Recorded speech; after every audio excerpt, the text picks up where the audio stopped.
কিসে রিজিক বাড়ে, কি করলে রিজিকে ভরপুর বারাকা হয়, রিজিকের চাবিকা ঠিক কোথায়, কোন পথে চললে রিজিকে ভরপুর বারাকা হবে, আমার জীবনে বরকত নেমে আসবে রিজিকে, এটা জানতে মনে যাচ্ছে না আমাদের? হ্যাঁ, কষ্ট হচ্ছে আপনাদের? কষ্ট হচ্ছে? তাহলে কি করলে রিজিকে ভরপুর বারাকা হয়, কি করলে আমার জীবনে ভরপুর বারাকা নেমে আসে, এই পয়েন্টটাতে আমরা একটু আলোকপাত করি। যেসব কাজ করলে আমাদের জীবনে রিজিকে আসমানি বারাকা নেমে আসবে, আমাদের রিজিকে আসমানি বারাকা নেমে আসুক, আমরা চাই কি চাই না? সবাই আমরা চাই নিশ্চয়ই।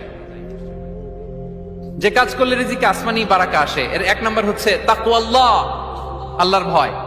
আল্লাহ তাআলা বলছেন, ওয়া মাইয়াত্তাকিল্লাহা ইয়াজআল লাহু মাখরাজা ওয়া ইয়ারযুকহু মিন হাইসু লা ইয়াহতাসিব।